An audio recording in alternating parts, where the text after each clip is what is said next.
آج مجھے جس موضوع پر تقریر کرنے کا موقع ملا ہے وہ ہے یوم دفاع پاکستان۔ جناب صدر، محترم اساتذہ کرام اور پیارے ساتھیوں، السلام علیکم۔ آج کا دن ہمارے قومی تاریخ کا وہ درخشاں باب ہے جس پر ہر پاکستانی کو فخر ہے۔ 6 ستمبر 1965 کو جب دشمن نے ہماری سرزمین پر حملہ کیا تو ہمارے بہادر سپوتوں نے دشمن کو منہ توڑ جواب دیا۔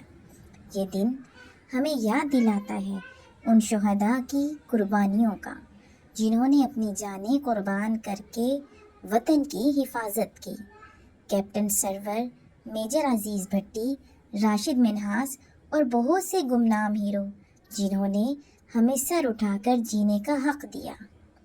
یوم دفاع صرف جنگ جیتنے کا دن نہیں، یہ عزم، حوصلے، قربانی کا دن ہے۔ یہ دن ہمیں یہ سکھاتا ہے کہ اگر ہم متحد ہوں تو کوئی دشمن ہمارے وطن کی طرف میلی آنکھ سے نہیں دیکھ سکتا۔ ہمیں آج کے دن یہ عہد کرنا ہوگا کہ ہم اپنے وطن کی ترقی، خوشحالی اور دفاع کے لیے ہر ممکن کوشش کریں گے، چاہے قلم ہو یا ہنر، فوج ہو یا طلباء، ہر پاکستانی سپاہی ہے۔ پاکستان زندہ باد، پاک فوج پائندہ باد۔